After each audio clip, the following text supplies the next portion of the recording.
کہ وہ کہا کرتے تھے کہ حضرت صالح علیہ السلام جب سے آئے ہیں ہم پہ طرح طرح کی مصیبتیں آنے لگ گئیں. یہ وہ قوم کہا کرتی تھی. آج بھی کچھ لوگ کہتے ہیں جی جب تک میں غلط تھا نا تب تک معاملات ٹھیک تھے، اب میں صحیح ہو گیا ہوں تو حالات. وہ خدا کے بندے، جب تو ٹھیک ہوا ہے تو رب تجھے کندن بنانا چاہتا ہے. اللہ کریم وہ ساری کمزوریاں جو بظاہر انسانوں میں ہوتی ہیں مشکلات میں ڈال کے تو تیری مٹی اور گرد جھاڑنا چاہتا ہے، لیکن لوگ معاذ اللہ اس کو بدشگونی کہتے ہیں. اللہ سمجھنے کی توفیق عطا فرما. آیت نمبر 54 سے ایک بار پھر لوط علیہ السلام کی قوم کی فحاشی اور اس کے نتیجے میں پیدا ہونے والی تباہی اور بربادی کا ذکر ہے. بار بار اب اس لیے بیان کرتا ہے کہ فحاشی کرو گے تو آسمان سے پتھر برسیں گے، اور پتھر اب اس طرح نہیں برس رہے جس طرح ان قوموں پہ برسا کرتے تھے. برس رہے ہیں پر ہمیں نظر نہیں آتے. بڑا کچھ ہی ہو رہا ہے، بڑی ساری تباہی اتر رہی ہے، بڑے فتنے پیدا ہو رہے ہیں. اور میں اکثر کہا کرتا ہوں کہ فحاشی جب عام ہوتی ہے پھر تباہی ہوتی ہے. فحاشی عام ہو گئی ہے، فحاشی عام ہو گئی، گندے چینل عام ہو گئے، بے حیائی اور یعنی یہ روڈ پہ گندے کبھی بورڈ لگے ہوتے تھے تو آپ یقین کریں میں نے کانوں سے سنا ہے بزرگ کہا کرتے تھے دیکھو جی انہوں نے کس طرح کی بی بی کی تصویر لگا دی. بہت زمانہ نہیں گزرا، مجھے یاد ہے ہم چھوٹے تھے تو صابن پر ایک دفعہ فوٹو چھپ گئی مرد عورت کی کٹھی، تو اتنا احتجاج ہوا. شاید میں کہیں فائلوں میں تلاش کروں تو نوائے وقت کی وہ مجھے کٹنگ مل جائے کہ وہ صابن نے ریپر سارا ضائع کیا. اب کون اعتراض کرنے والا ہے؟ کوئی ایسا شخص جو اعتراض کرے؟ بڑے بڑے گندے بورڈ لگے ہوئے ہیں. یہ بے حیائی ہجان پیدا کرتی. میں نے آپ کو قرآن مجید سنایا نا کہ اللہ فرماتا ہے کہ جو عورتیں بوڑھی ہو گئی ہیں اب نکاح کی قابل نہیں رہی، وہ پردہ نہ بھی کریں تو ان کو گنجائش ہے، لیکن اس کے بعد کہا اگر کر لیں تو ان کے لیے بھی بہتر ہے. تو جب بے حیائی اور فحاشی اور یعنی عام ہوتی ہے تو پھر یہ حال ہوتا ہے کہ نوجوانوں کے جذبات میں ہجان پیدا ہوتا ہے، بچیوں کے جذبات میں ہجان پیدا ہوتا ہے. اسلام گناہ سے نہیں منع کرتا، گناہ کے طریقوں سے بھی منع کرتا ہے. میں کہا کرتا ہوں کہ نوجوانوں کی ہر وقت نگرانی کی ضرورت ہوتی ہے. ہر وقت یہ چڑھتی ہوئی جوانی سیلاب ہوتی ہے، یہ اگر کسی طرف بہہ جائے تو تباہی اتر جاتی ہے، خرابی ہو جاتی ہے. اقبال نے نا اپنے بیٹے کو ایک دعا دی تھی.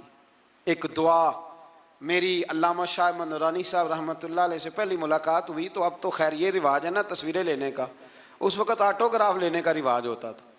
تو میں طالب علمی کا زمانہ تھا، میں ڈائری لکھا کرتا تھا.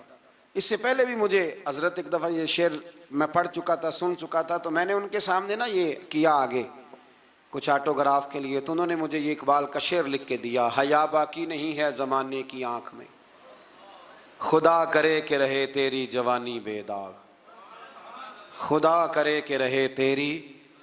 اقبال نے یہ نہیں کہا اپنے بیٹے سے، یہ بیٹے کا نام لکھی کہ تیری آنکھ میں حیا نہیں، بلکہ کہا حیا باقی نہیں ہے زمانے کی، زمانہ بے حیا ہے. تو دعا ہے کہ ہمارے بچوں کی جوانیاں، اور ایک دفعہ دھبا لگ جاتا ہے نا جب، تو پھر شیطان ایک دفعہ رستہ دکھاتا ہے تو پھر مائل کرتا ہے. اور پھر جو دوسری تباہی ہے شادیوں کے لیٹ ہونے کی، وہ اس سے بڑی قباحت ہے. کل بھی میں نے کہا تھا، آج پھر کہتا ہوں، خدا را اس پر نظر ثانی کریں. شریعت ہمیں بڑی آسان دی ہے، نہ سونا ٹھنڈا میٹھا اور پیارا دین اللہ نے ہمیں دیا ہے، جو اگر ہم عمل کریں تو کتنا ہمارے لیے آسان ہے. ہم نے اپنے لیے مشکلات اکٹھی کر لی ہیں. اللہ تعالیٰ سب کے حق میں آسانیاں فرمائے. اور اس کی بنیاد وہی معاملہ ہے کہ اگر بے حیائی کو کنٹرول کیا جائے تو اس طرح کے سارے واقعات کو کنٹرول کیا جا سکتا ہے. اور اگر وہ والی سزائیں دی جائیں جو اسلام نے رکھی ہیں، اسلام نے رکھی ہیں، سنسار کرنے والی اور چوک میں سنسار کرنے والی، اس کو روڑے مارو. اگر شادی شدہ ہے تو چوک کے اندر اسے سنسار کرو، اس کو بھگاؤ، پیچھے سے روڑے مارو. اگر یہ والی سزا دی جائے تو نشان عبرت بن جائے. لیکن ہمارا قانون ہے نا، کہتے ہیں جی گنجائش نہیں اس میں. بھئی اللہ رسول کا نظام عمل کرنے کے لیے گنجائش نہیں. کفار کے اس اعتراض کا ذکر ہوا کہ پورا قرآن پاک ایک ہی وقت میں نازل کیوں نہیں ہوا، یہ بھی ان کا اعتراض تھا. قرآن نے بتایا کہ آہستہ آہستہ تدریجاً نزول میں حکمت یہ ہے کہ وحی کے تسلسل کے ذریعے نبی کریم علیہ السلام کا اللہ تعالیٰ سے تعلق قائم رہے اور آپ کے دل کو قرار اور سکون نصیب ہوتا رہے. آیت نمبر 33 میں کفار کے اس اعتراض کا مسقط جواب دینے کا بیان فرمایا گیا ہے.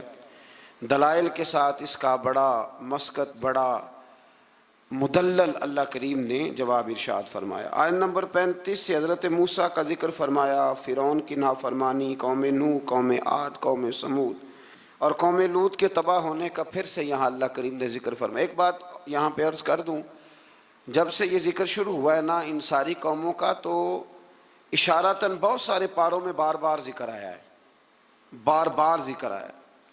ہمارے ہاں ایک بات 2-3 دفعہ کی جائے تو لوگ کہتے ہیں کہ یہ تو میں نے پہلے بھی سنی۔ قرآن مجید یہ حکمت ارشاد فرماتا ہے کہ جب تک لوگ مان نہ جائیں اور جب تک اس بات سے پوری عبرت نہ حاصل کر لیں، اس بات کا بیان بار بار کرنا بھی غلط نہیں ہوتا، فائدے سے خالی۔ حضرت آدم اور جناب حوا کا ایک واقعہ ہے اور 7 مرتبہ قرآن پاک نے بیان کیا، لیکن مزے کی بات یہ ہے کہ جہاں بھی آپ پڑھیں گے نئی دلچسپی نظر آتی ہے۔ اس لیے حضور نے فرمایا میرا قرآن کبھی پرانا نہیں ہوگا، اسے جب بھی پڑھو گے تمہیں نئی تازگی عطا کرے گا۔ آیت نمبر 45 سے اللہ تعالیٰ نے سائے کے پھیلاؤ اور سمٹاؤ اور نیند کو باعث راحت اور دن کو ذریعہ معاش بنانے کو اپنی نشانی قرار دیا ہے۔ فرمایا یہ جو تمہیں نیند آتی ہے یہ بھی میری نشانیوں میں سے نشانی ہے، یہ بھی میری نشانیوں میں سے، یعنی آپ ذرا سمجھیں اس بات کو، نیند بھی اللہ کی نشانیوں میں سے، یعنی وہ غلبہ کر لیتی ہے آدمی پہ۔ زندہ انسان ہے، کھلی آنکھیں بند ہو جاتی ہیں اور سننے والے کان سننا چھوڑ دیتے ہیں اور انسان اٹھتا بیٹھتا چلتا پھرتا بالکل یکدم لیٹ جاتا ہے۔ تو فرمایا یہ بھی تو دیکھو نا، یہ بھی تمہارے رب کی نشانی ہے کہ تمہارے اوپر اس نے نیند کو تمہارے لیے سکون کا سبب بنایا۔ اللہ تعالیٰ راحت والی نیند عطا فرمائے اور اللہ تعالیٰ غفلت والی نیند سے محفوظ فرمائے۔ آیت نمبر 48 سے بارش کے نظام، آسمان سے پاک پانی کے نزول، اس کے ذریعے بنجر زمین کو زرخیز بنانے، سمندروں میں میٹھے اور نمکین پانی کے الگ الگ جاری ہونے اور دیگر انعامات کا اللہ نے ذکر فرمایا ہے۔ پانی جب آسمان سے اترتا ہے تو میٹھا ہوتا ہے کہ نمکین ہوتا ہے؟ اللہ کی قدرت ہے نا کہ جب وہ دریاؤں سمندروں میں جاتا ہے تو نمکین الگ ملتا ہے، میٹھا الگ ملتا ہے۔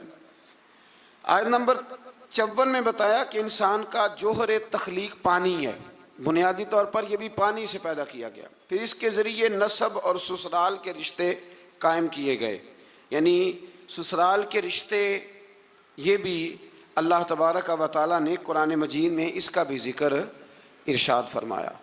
سورۃ الفرقان کے آخری رکوع میں آسمانوں میں برج بنانے، سورج اور چاند کی روشنی اور نظام لیل و نہار کو اللہ تعالیٰ کی قدرت کی دلیل کے طور پہ بیان کیا گیا۔ اس کے بعد اللہ تعالیٰ کے محبوب بندوں کے اعلیٰ صفات کا بیان ہے۔ وَعِبَادُ الرَّحْمَنِ الَّذِينَ يَمْشُونَ عَلَى الْأَرْضِ هَوْنًا، فرمایا رحمان کے بندے زمین پر عاجزی سے چلتے ہیں۔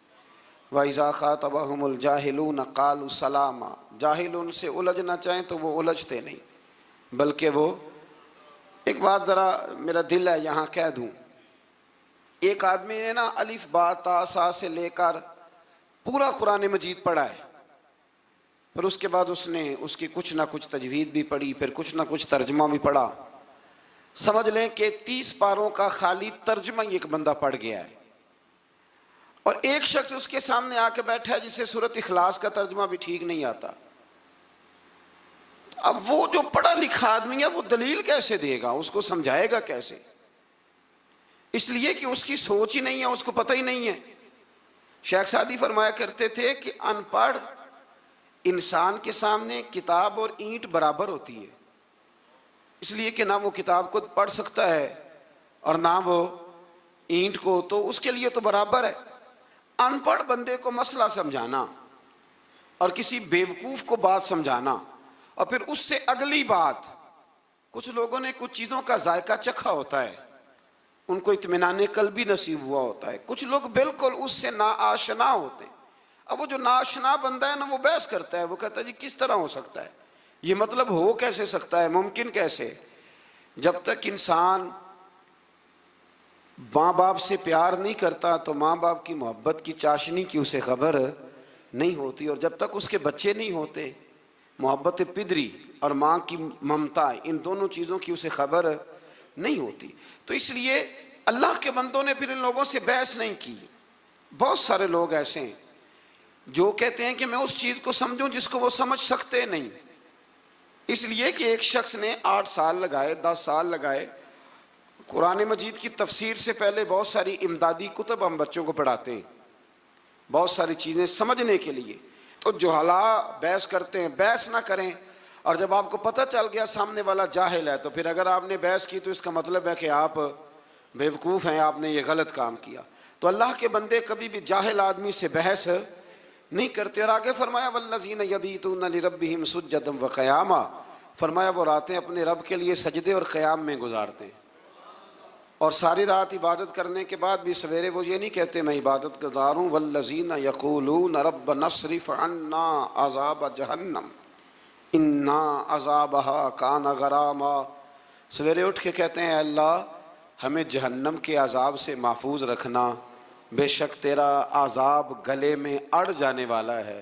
غراما، اے اللہ تیرا عذاب گلے میں اڑ جانے والا ہے، اے اللہ ہمیں اس سے نجات عطا فرما.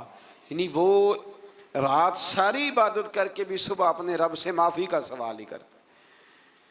اللہ اکبر. پھر اس سے آگے سورۃ الشعراء شروع ہوتی ہے. اس سورت کی آیت نمبر 224 میں شعراء کا ذکر ہے، اس لیے اس کا نام شعراء رکھا گیا ہے. آیت نمبر 7 میں اللہ تعالیٰ نے زمین سے مختلف قسم کے پودے کے اگانے کو اپنی قدرت کی نشانی بتایا.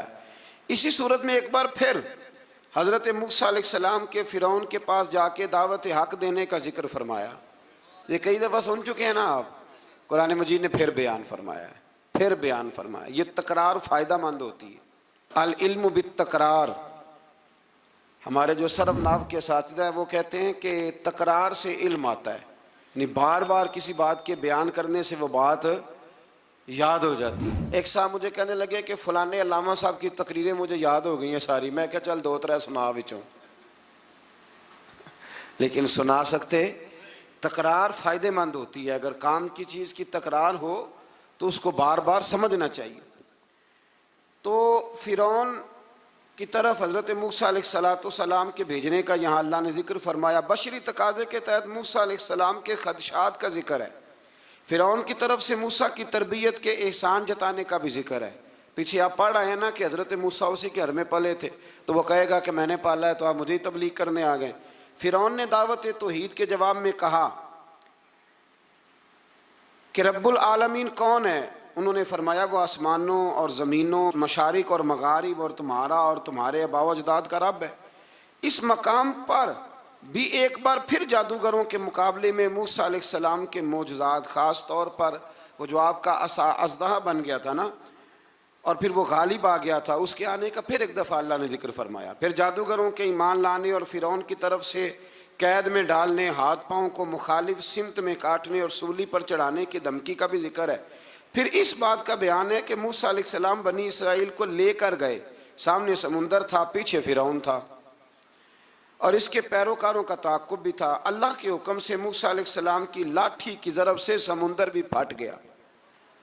بنی اسرائیل کے رستہ بنا، وہ سلامتی کے ساتھ سمندر پار چلے گئے. فرعون اپنے لاؤ لشکر سمیت سمندر میں غرق ہو گیا.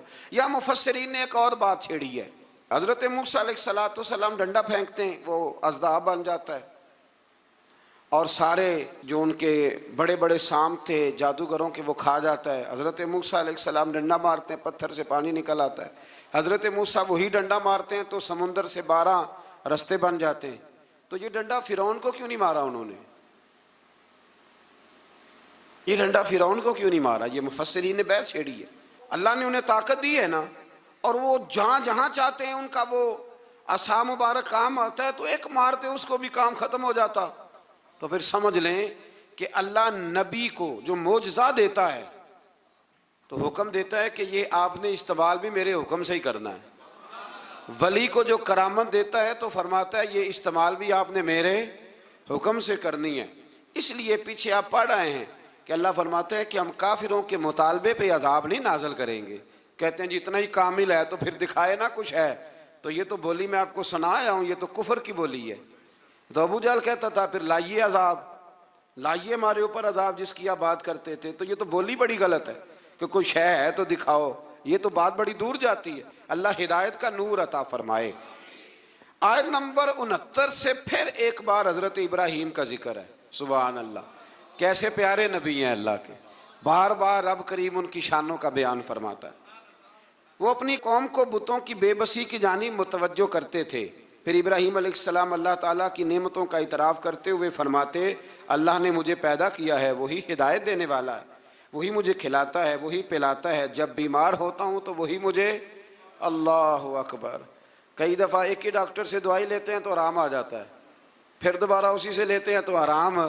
اس کا مطلب ہے کہ حضرت ابراہیم فرماتے ہیں کہ شفا بھی میرا اللہ ہی مجھے دیتا ہے. پھر فرمایا وہی میری روح قبض کرے گا اور آخرت میں دوبارہ پیدا کرے گا. مجھے یقین ہے قیامت کے دن میری خطاؤں کو بھی معاف فرمائے گا. ابراہیم فرما رہے ہیں اللہ کے نبی. انہوں نے کون سی خطائیں کی تھی جی؟ ساری زندگی اللہ کی راہ میں جہاد کرتے گزر گئی, پھر بھی ڈر کے دعا مانگتے ہیں. سنگیو غافل نہ بنے. غافل ہر وقت معافی مانگنا یہ اللہ کے بندوں کا طریقہ ہے. میرے رسول کریم علیہ السلام نے فرمایا میں دن میں 100 دفعہ اپنے رب سے استغفار کرتا. بار بار استغفار کریں, بار بار اس سے معافی مانگیں. وہ معافی مانگنے والے سے بڑا ہی راضی ہوتا ہے. اللہ توفیق عطا فرمائے. یہ انبیاء کا ہمارے لیے تعلیم ہے, یہ تعلیم امت ہے, ورنہ انہوں نے کون سی خطائیں کی. اللہ اکبر. پھر فرمایا وہ دعا کرتے ہیں کہ اے میرے پروردگار تو مجھے صحیح فیصلہ کرنے کی قوت عطا فرما اور مجھے نیک بندوں کے ساتھ ملا دے. پڑھنا ذرا گھر جا کے سورہ شعراء, آپ کو سمجھ آئے گی. اللہ کے نبی دعائیں مانگتا ہے, یا اللہ ہمیں نیکوں کی سنگت عطا فرما. ہمارے زمانے میں ضرورت ہی کوئی نہیں نیکوں کی, اور پھر سنگت, پھر ان کے ساتھ رہنا, پاس بیٹھنا, اس کی ضرورت ہی کوئی نہیں. سارے خود ہی بڑے بڑے پیر کامل ہیں. بلکہ اب تو بہت سارے لوگ کہتے ہیں پیر صاحب کو بھیجو تھوڑی دیر میرے پاس بیٹھے, میں کو سبق پڑھاؤں. معاذ اللہ تعالیٰ. اے اللہ بعد میں آنے والے لوگوں میں میرا ذکر خیر سچائی کے ساتھ جاری فرما, مجھے جنت کی نعمتوں کا وارث بنا اور مجھے قیامت کے دن رسوا نہ فرمانا. یہ پتہ کیا ہے, یہ نا بندے کا اللہ سے رشتہ ہے. یہ رشتہ ہے. بندہ جب اس کی نعمتوں کو سوچتا ہے اور پھر اپنے روزمرہ کی عبادت کو, نیکی کو سوچتا ہے, تو پھر کہتا ہے اللہ تو نے بڑا دیا ہے, مجھے رسوا نہ کر دینا. یہ کئی دفعہ خفیہ تدبیر بھی ہوتی ہے نا. ہاں, یہ کئی دفعہ بہت شانیں جب مل جاتی ہیں تو خفیہ تدبیر بھی ہوتی ہے. خفیہ تدبیر بھی ہوتی ہے. ایک درویش کہا کرتے تھے کہ جب اللہ تعالیٰ تمہیں دنیا میں بہت سارا اجر دے دے نا, نیکیاں دے دے, پیار کرنے والے دے دے, دولت دے دے, تو پھر بھی اللہ سے ڈرا کرو کہیں ایسا تو نہیں کہ وہ ساری نیکیوں کا اجر دنیا میں دینا چاہتا ہے اور آخرت میں تمہارا حصہ ہی کوئی نہیں, سارا کچھ یہی نہ دے دے. اس لیے اس کی بارگاہ ناز میں یہ بھی دعا فرمائیں کہ اللہ قیامت کی رسوائی سے محفوظ فرمائے. اللہم استرنا بسترک الجمیل, اللہ سونے پردوں میں سے ایک پردہ نصیب فرما. آیت نمبر 91 سے متقین اور سرکش لوگوں کے ساتھ ہونے والے سلوک کا ذکر فرمایا. ایک نے ساری زندگی تقویٰ کیا, ایک نے سرکشی کی, گھوڑوں کی طرح بھاگا, مرضی کی زندگی جیا. اللہ نے دونوں کا ذکر فرمایا اور فرمایا گمراہ لوگوں کے جہنم میں آپس میں لڑنے اور ہر طرف سے نا امید ہونے اور ان کے دنیا میں واپس جا کر ایمان لانے کی ناممکن خواہش ہے. یہاں بڑے لوگ کہتے ہیں جی اللہ چاہے اور نیکوکاروں کو جو ہے وہ معاذ اللہ دوزخ میں ڈال دے اور ہمیں اللہ چاہے تو بخش دے. جس نے اٹھتی ہوئی جوانی میں بھی اپنی نظر جھکا کے رکھی اور جیب میں لاکھوں کروڑوں ہونے کے باوجود بھی اپنے رب کی رضا والی بات کی, اور تو ساری زندگی گزارے بے حیائی اور فحاشی میں اور دعوے تو عجیب کر دے. اللہ بے نیاز ضرور ہے پر بے انصاف نہیں. بے نیاز ضرور ہے پر وہ بے انصاف, یہ سمجھ لیں. ہاں, کسی کو یہ دعویٰ نہیں کرنا چاہیے کہ میں نیک ہوں تو جنت میرے نام الاٹ ہو گئی ہے, دعا کرنی چاہیے اور اس کی بارگاہ میں معافی چاہنی چاہیے. لیکن یہ جو گناہگار پھر دلیروں جیسی باتیں کرتے ہیں نا, اس کا تو معاملہ یہ ہے کہ ایک گناہگار اوپر سے سینہ زور, یہ ظلم ہے, یہ جبر ہے, اس سے بچیں. ہاں, اگر کوئی رب کی رحمت کا بازو تھام کے بات کرے گا تو اللہ بڑا ہی کرم فرمانے والا ہے. آیت نمبر 105 سے نوح علیہ السلام کی دعوت حق کا ذکر ہے۔ وہ رسول امین تھے، سرکش لوگوں نے کہا ہم آپ پر کیسے ایمان لائیں، آپ کے پیروکار تو پسماندہ لوگ ہیں۔ یہ نوح علیہ السلام کی قوم کا ذرا انداز سن لیں، کہنے لگے پسماندہ سے غریب سے بندے آپ کے کلمہ پڑھنے والے ہیں، ہم چودھری ہو کے آپ کو مان جائیں، یہ کیسے ہو سکتا ہے؟ پھر نوح علیہ السلام اللہ تعالیٰ سے اپنے اور اپنی قوم کے درمیان آخری فیصلے کی دعا مانگتے ہیں۔ اللہ تعالیٰ ان کو اور ان کے پیروکار مومنوں کو کشتی کے ذریعے نجات عطا فرماتا ہے اور سرکش قوم طوفان میں ڈوب جاتی۔ آیت نمبر 124 سے حضرت ہود علیہ السلام اور ان کی قوم عاد کا ذکر ہے۔ اللہ تعالیٰ نے اس قوم پر نعمتوں کی فراوانی کی، چوپایوں، اولاد اور نہری باغات کی صورت میں فرمائی۔ انہوں نے مضبوط مکانات اور بلند مقامات پر عشرت گاہیں تعمیر کر لیں۔ آج کل بھی فارم ہاؤس نہیں بن جاتے جلدی سے، فارم ہاؤس بن جاتے۔ بالآخر نبی کی تکذیب کی بنا پر اللہ نے اس قوم کو بھی ہلاک کر دیا۔ پھر آیت نمبر 141 سے حضرت صالح علیہ السلام اور ان کی قوم سمود کی نافرمانیوں کا ذکر ہے۔ ان پر اللہ تعالیٰ نے نعمتوں کی فراوانی فرما رکھی تھی، میٹھے چشمے، باغات، زرخیز زمین کی کثرت، پہاڑوں کو تراش کر مکان بناتے تھے، لیکن جب انہوں نے ناقۃ اللہ یعنی اللہ کی اونٹنی کی بے حرمتی کی تو ان پر عذاب نازل ہوا۔ تو جو ناقۃ اللہ کی بے ادبی کرے، اللہ کی اونٹنی کی، اس پر عذاب نازل ہوتا ہے، تو جو رسول اللہ کی بے ادبی کرے اور جو اولیاء اللہ کی معاذ اللہ بے ادبی کرے، اس کا کیا حال ہوگا؟ اللہ تعالیٰ ہدایت کا رستہ نصیب فرمائے۔ آیت نمبر 160 سے لوط علیہ السلام اور ان کی قوم کا ذکر ہے۔ اس قوم کی بدعمالیوں کا ذکر ہے کہ وہ حلال بیویوں کو چھوڑ کر غیر فطری طریقے سے اپنی جنسی خواہش پوری کرتے، گناہ کے اڈے آباد کرتے۔ لوط علیہ السلام کی بیوی بھی ان کے ہم خیال تھی۔ بالآخر اللہ تعالیٰ نے اس قوم کو بھی تباہ و برباد کیا۔ پھر شعیب علیہ السلام اور ان کی قوم کا ذکر ہے۔ یہ لوگ اصحاب الایکہ کہلاتے تھے۔ یہ لوگ لین دین کے وقت ناپ تول میں ڈنڈی مارتے تھے۔ ان کی سرکشی کا یہ عالم تھا کہ نبی سے کہتے اگر آپ سچے ہیں تو ہم پر آسمان کیوں نہیں پھٹ پڑتا؟ پھر اس قوم پر بھی عذاب نازل ہوا اور وہ تباہ و برباد کر دیے گئے۔ لوط علیہ السلام کی بیوی بھی ساتھ رہتی تھی لیکن کافروں کی ہم خیال تھی، اور نوح علیہ السلام کا بیٹا بھی اور ان کے گھر والے بھی کچھ اسی طرح کے تھے۔ ایک بات ذہن میں رکھیں، دو بھائی اکٹھے رہتے ہیں، دونوں نے اپنی اپنی قبر میں جانا ہے۔ کسی گھر کا ایک فرد اگر غلط ہوگا تو اس سے مراد وہ پورا خاندان نہیں ہوگا۔ اس لیے قرآن مجید نے کہا ہے کہ کوئی قیامت میں ایک دوسرے کا بوجھ نہیں اٹھائے گا، سارے اپنا اپنا ہی اٹھائیں گے۔ آیت نمبر 192 میں بتایا کہ قرآن اللہ کا کلام ہے جسے واضح عربی زبان میں جبریل امین نے محمد الرسول اللہ صلی اللہ علیہ وسلم کے قلب پاک پر نازل گئے۔ قرآن کے لفظ ہے نزل علی قلبک، محبوب ہم نے آپ کے دل پر اسے نازل فرمایا ہے۔ یہ بڑی کمال کی بات ہے، محبوب ہم نے آپ کے، یعنی کلام اللہ کا اور حضور کے، یعنی محبوب اور محب کی جو باتیں ہوتی ہیں نا، وہ اگر جملوں میں بھی ہوں تو جا کے ٹکراتی سیدھی دل کے ساتھ ہیں۔ ان آیات میں یہ بھی بتایا کہ جن قوموں کا نام و نشان مٹا دیا گیا، اللہ تعالیٰ نے اتمام حجت کے لیے ان کے پاس رسول بھیجے، وہ کہے نہ کہ کوئی ڈرانے والا نہیں آیا۔ قرآن مجید کا مطالعہ کرنے والوں کے لیے غور و فکر کا مقام ہے کہ جن بدعمالیوں کے سبب پچھلی امتوں کا نام و نشان مٹا دیا گیا، آج وہ ساری خرابیاں اس امت میں بھی جمع ہو چکی ہیں۔ وہ سارے گناہ لوط علیہ السلام کی قوم جو کام کرتی تھی وہ آج یہاں نہیں ہو رہا، وہ یہاں نہیں ہو رہا۔ اللہ تبارک و تعالیٰ معاف فرمائے۔ لوگ سمجھتے ہیں کہ شاید رب کریم مسجدوں میں تو دیکھتا ہے، معاذ اللہ تو ہوٹلوں کے بند کمروں میں وہ نہیں دیکھتا، اور ہماری خوابگاہوں میں اور فارم ہاؤس میں اور وہ دور دراز دیہاتوں میں جو ہم نے کوٹھیاں تعمیر کی ہیں اس کے اندر جو ہم گل غبارے کرتے ہیں تو انہیں نہیں دیکھتا۔ وہ سارے کام جو لوط علیہ السلام کی قوم کرتی تھی، جو نوح علیہ السلام کی قوم کرتی تھی، وہی مذاق جو حضرت نوح کی قوم کرتی تھی نا، کہ یہ چند ماڑے ماڑے لوگ آپ کے ساتھ ہیں۔ بہت سارے میں نے وڈیروں کو آج علماء اور مشائخ کا اس طرح مذاق اڑاتے دیکھا ہے، یہ چار بندے چھوٹے چھوٹے آپ کے ساتھ ہیں۔ بھائی نہیں وہی جملہ جو نوح کی قوم کہا کرتی تھی، لیکن پھر بچے تو وہی ماڑے ماڑے نا۔ پھر بچے نا وہ ماڑے ماڑے کے، تو کدھر گئے وہ اونچی کلگیوں والے؟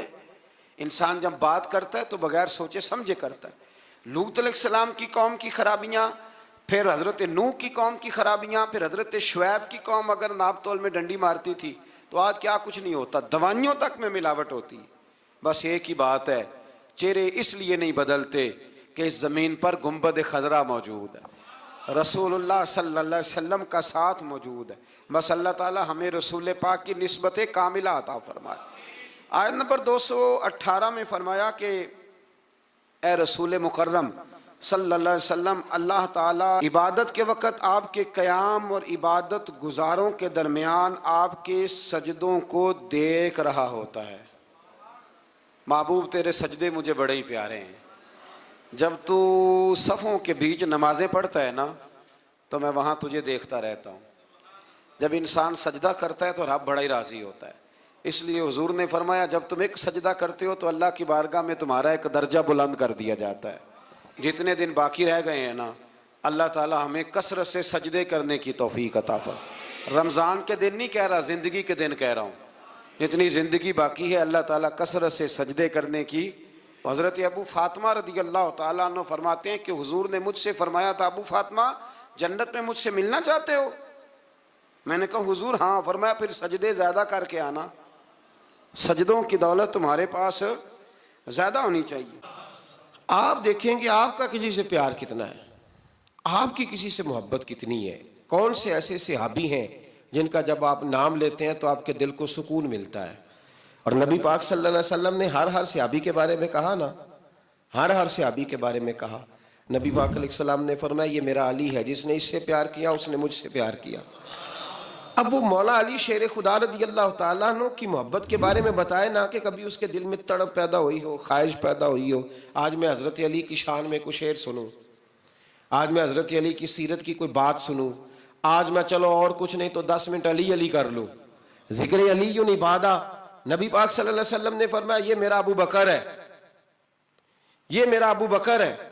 میرے سینے میں جو اللہ تبارک و تعالیٰ نے نعمت خاص رکھی تھی میں نے نکال کے ابو بکر کے سینے میں رکھ دی۔ اب تو بتانا تو نے ان کا ذکر کب کیا ہے، تو نے ان کا تذکرہ کب فرمایا ہے؟ محبت کا اپنے دل میں اچھا محبت پیدا کی بھی جاتی ہے۔ نبی پاک صلی اللہ علیہ وسلم نے ہمیں کہا کہ محبتیں پیدا کرو، اگر تمہارے پاس نہیں ہے تو ایسے کام کرو جس سے محبت۔ علامہ اقبال سے کسی نے کہا تھا کہ نوجوانوں کے دلوں میں حضور علیہ السلام کی محبت پیدا کرنی ہے تو کیا کریں؟ تو اقبال نے کہا 3 کام کرو۔ ایک تو نوجوانوں کو نبی پاک کی سیرت زیادہ سے زیادہ سناؤ، انہیں سناؤ حضور علیہ السلام کا اخلاق، کردار، طرز زندگی، انداز گفتگو، یہ حضور کو آئیڈیل بنائیں گے، یہ نبی پاک کو۔ پر ہماری بدقسمتی ہے کہ ہمارے دور میں لوگوں نے سنانا شروع کیا ہے کہ حضور کو علم غیب کوئی نہیں تھا، مکھی کا پر نہیں بنا سکتے تھے، ایک عام بشر تھے، معاذ اللہ کچھ نے یہاں تک کہا ہے کہ ڈاکیا تھا، پیغام دے کے چلا گیا۔ اب آپ ڈاک کی بات کریں، ڈاکیے پر باس نہ کریں معاذ اللہ تعالیٰ۔ ہمارے زمانے میں وہ انداز بتایا گیا کہ جس سے لوگ بڑی جلدی جری ہو گئے۔ پہلا کام یہ کرو، یعنی محبت پیدا کرنے کے لیے کہ حضور کی سیرت بتاؤ، سوانے بتاؤ۔ اور دوسرا اقبال کہنے لگے نبی پاک کی یاد کی محفلیں سجاؤ، میلاد کے تذکرے کرو، حضور کی نعت خوانی کرو، نبی پاک کا ذکر چھڑے، حضور کا پیغام عام ہو۔ اور تیسرا فرمانے لگے اپنے بچوں کے سامنے، اپنی اولادوں کے سامنے نبی پاک پر درود شریف پڑھا کرو۔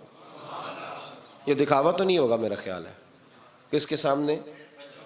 اپنے بچوں کے سامنے حضور علیہ السلام پر درود شریف۔ یہ کام تو اپنے دلوں میں صالحین کی محبت پیدا کریں، نیک لوگوں کا ذکر سنا کریں، اولیاء اللہ کے تذکرے نکال کے پڑھا کریں، ان کے اقوال، ارشادات، ان کی باتیں، ان کی گفتگو۔ پرانے لوگ سفر کرتے تھے ولیوں کو ملنے کے لیے، زمانہ طے کرتے تھے۔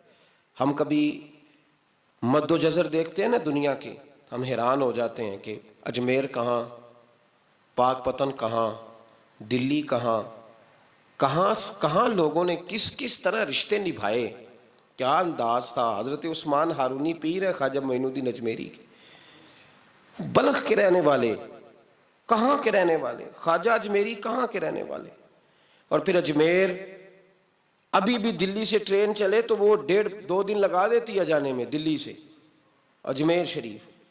تو حضرت سیدنا خواجہ قطب الدین بختیار کاکی وہاں جایا بھی کرتے تھے، آیا بھی کرتے تھے، رابطہ بھی رہتا تھا، اور عشق اتنا جوان تھا کہ زمانہ کہتا تھا اگر کسی نے کسی سے پیار کرنا ہے تو اس طرح کرو جیسا قطب الدین بختیار کاکی نے معین الدین اجمیری کے ساتھ کیا ہے۔ کوئی فاصلہ رکاوٹ نہیں بنا، کوئی چیز بیچ میں نہیں آئی، کوئی مسئلہ نہیں ہوا، اولادیں بھی تھیں، کاروبار بھی تھے۔ اب تو سہولتیں ہیں، دولت بھی زیادہ ہے، ان لوگوں کو تو مزدوریاں بھی زیادہ کرنی پڑتی تھی، کوئی چیز نہیں سامنے آئی۔ ہم بہانہ بنا کے ایسے رکے ہیں کہ بغل میں چیزیں ہوتی ہیں لیکن ہم کہتے ہیں بڑی مجبوری ہے جی، میں بڑا کیا مطلب اپنے دماغ پہ چیزیں سوار کر لی ہیں مفت میں۔